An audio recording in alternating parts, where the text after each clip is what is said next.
So custom shops again. Let's talk about them. And we builders. Like custom shop builders. Yeah, so we deal a lot in the world of Fender, and we like Gibson Custom Shop a ton. We deal with those guys, and they'll be coming in plethoras of guitars come, gosh, next year. Next year. 2021. 2021. The year of redemption. Whatever that means. And it's probably just going to be shut down January, but anyway, that's just positive thinking. Anyway, so we always talk about, the master builders within these, but then there's lots of boutique lines out there too. There are. And we just thought it was neat. Like, we've talked about boutique builders before, but it's fun to see where these guys come from. It's true. It's like a spider web. It is like a spider web. And they're all, not all, but a lot of them are interconnected, and we've found that fascinating. And we're going to sort of dig deep into some of the preeminent and the most dominant ones. Let's talk about them. Yeah, and like I'm going to have you just lead us down guitar builder nirvana. Who do you want to start with, Knaggs? Let's talk about Mr. Joe Knaggs. Yeah, that was cool. You said Joe Knaggs. Hey, tell me about Joe Knaggs, Jonathan. So he's probably, honestly, we're going to get into lots of different ones. He's sort of the least colorful story, maybe. No offense, Mr. Joe Knaggs. Least you build colorful. Amazing guitars. But he was at PRS for 25 years before he set out on his own. And I think that's fascinating. I do too. That's a long time to be there. Like, I kind of get sort of, okay, you're there for 5 years, you're there for a few years. 25 years is a long time. That's a career. Well, he was the production manager for the majority of that time. He was boss man. He was, yeah. That's awesome. Okay. So that was sort of the one that we were interested in that got us going on this subject. Yes. Was looking up Knaggs guitars, and did he come from PRS? Yes, he did. Now there's another guy, John Suhr. Suhr. I never know how to say it. And it's one of those words when I look at it, confuses me. Because I'm not that smart. It sounds Suhr. Suhr. I'm going to go with Suhr. Well, let's go back to Knaggs though. So he was at PRS though, and how was he like helped along by PRS when he started his company? I believe they were encouraging. Okay, cool. I don't know that they helped along, maybe strong. Because we'll get into some of the guys that were were absolutely helped along. Okay, cool. I think he was encouraged, maybe. I don't really know to what degree. Okay, cool. That information was not as available. If you know this answer and you're in the world of PRS and want to share it with us, please do. We're trying to figure out some of these guys. What is it? Origin stories. Stories. X-Men origins. I do know that one of my favorite blues guitar guys plays Knaggs and has a new signature model. Eric Steckel. Oh, that's awesome. He's pretty awesome. Great name too. Isn't that a great name? Oh, let's jump on. So, Suhr guitars. I always thought that he sort of came from the Fender Custom Shop. Mm-hmm. And just sprouted out of there one day. That's what I think a lot of people think. But that's not true. Okay. He did work for the Fender Custom Shop. Turns out he kind of started at Rudy's in New York City. And this is the old Rudy's up in Midtown. Yes. Not the one down in Broome Street. No. So he was fixing guitars, repairing guitars, modifying people's guitars. Awesome. And he started actually building his own guitars from, I believe it was Schecter necks and Tom Anderson bodies. God, so weird. And we're talking about back in the day. This is so funny because these are the guys we're talking about today. These are the guys we're going to talk about, right? So they all are sort of interconnected. It's like when you do the Itsy Bitsy Spider. Now, here's what I didn't know that I thought was fun. The Itsy Bitsy Spider. We sing that at my house a lot. The Itsy Bitsy Spider. And my kids are like, da, da, da, da, but they're very small, so it's okay. They get a pass. Anyways, so he was building those necks, right? Or building those basically, I guess, parts casters. Okay. Then he became the tech for a little-known guitarist named Mark Knopfler. Oh, my. Yes. So that was in '83. He was his tech when Mark played on Bob Dylan's Infidels album. And then there's a very big Dire Straits record called Brothers in Arms in '85 that apparently John Suhr was the tech for Knopfler on the whole time, which is pretty cool. So he was not birthed in the Fender Custom Shop canal of guitar building at first. So it was more like from all those things, Fender offered him the job as head or senior master builder. Is that like 95? 95. Okay. But he was only there for 2 years. And he, I think he had some ideas about things he wanted to do differently. Right. And so it seemed to be the way to do that was to actually go and become his own And from brand. what I've gathered too, from just talking to other builders there, it seems like he did have a great impact and it was very positive. Yeah, his time absolutely. there. He's one of those guys that likes to bounce and move around, and he did that, and he's always had the vision of, hey, I want my own thing eventually. So and I mean, I found when I was reading about this, a lot of guys, players, not him, he didn't say this, but one guy in particular said that basically he found all the flaws in fenders and fixed them. Well, that's funny because we have a lot of players that come in like they'll buy these beautiful instruments and they'll be like, I just don't want this one instrument plays too well. I want a Fender. I want to fight or a Gibson. So it just depends on where you're coming from. Which I kind of like to fight too. Sometimes I like to fight a little bit too. It's weird. So yeah, just to, but there's merit in both styles. I didn't really realize that he was so hands on with the actual amps as well. Yeah, he's kind of a brilliant monster. Seems like he is a genius, and he understands circuits and wood and everything, and his amps are really cool. Yep. And we have a lot of customers that have Suhr amps in tandem with two rocks, and Fenders obviously are in the mix. Yep. But then once they enter the boutique range, it's usually like two rock and maybe Mesa high watt, and then like a Suhr just sitting in there. Cool. Let's move on. So, like I said, that he was getting bodies from Tom Anderson. So another builder, another company, Tom Anderson. For some reason in my mind, he had some sort of dealing with Fender. Yes. But not as much. Yeah. I also didn't realize he'd been around since 1984. No, that's funny too, because we were talking about this the other day, and when we started looking, I was like, I forgot he'd been around since like PRS pretty much. So he was working for Dave Schecter. From, I guess up until that time, when Schecter was made, we'll talk about this in a minute, they were making parts, like replacement parts for Fender and Gibson stuff.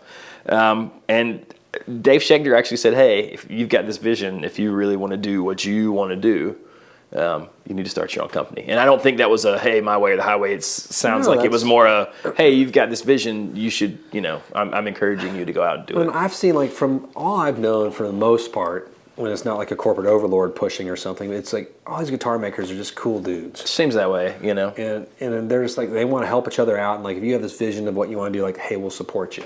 There's a whole other video on one of the angels of the guitar companies that you'll just stay tuned to our channel. You'll see it. And his first contract was actually building pickups for Schecter Japan. That's funny. So when he went out on his own, they were kind enough to let him build their Japanese pickups. That's really cool. So that kind of got him started and got him sort of financed a little bit along the way. And then he was building necks and bodies, selling to other people like John Suhr, who was building guitars. It is funny how this whole thing of Leo Fender's idea of parts casters became a business model from itself. From Warmoth to All Parts to everything. But so early on, people like Roger Sadowski, and Jim Tyler were getting bodies from Tom Anderson. Really? Yeah. That's cool. I didn't know that. And so that's I'd say how they sort of. I don't think that continued very long, but that was the beginning. Yeah. And then he also worked with Bob Taylor on the whole UV lighting to make the finishes dry quicker than a lot of different companies use now. A lot of high-end acoustics use that. And that's something, again, in the guitar community, like a lot of these major corporations help each other. Again, that's awesome. A whole other video. But it's pretty fascinating how it's not as cutthroat as you would think when you get to consumer electronics. And and Gibson didn't play nicely for a good decade there. Hence there was a hole there. Yeah. Off with the head of that CEO. It cost him other reasons, but I think that's the karma kind of gets him. Yeah. And so, talking about that, let's talk about the Schecter stuff, because the history of that is fascinating to me. So, I think a very particular thing these days when I think violent lime green.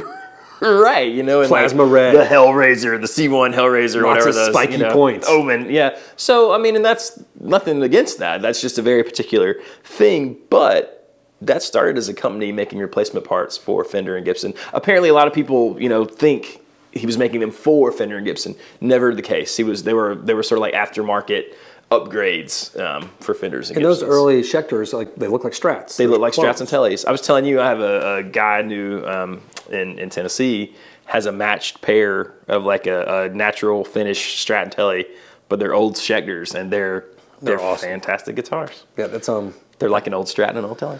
It's it reminds me of BC Rich in a weird way. Yes. A lot of people don't realize BC Rich had acoustic guitars back, and they were awesome. Yeah. I played them. I played some at Wilcutt Guitars when I was out. I used to always go to Wilcutt because my wife's from Kentucky, and I'd go there on Rosemont Avenue every time we're there. I'm like, I'm leaving for 5 hours. See you guys later.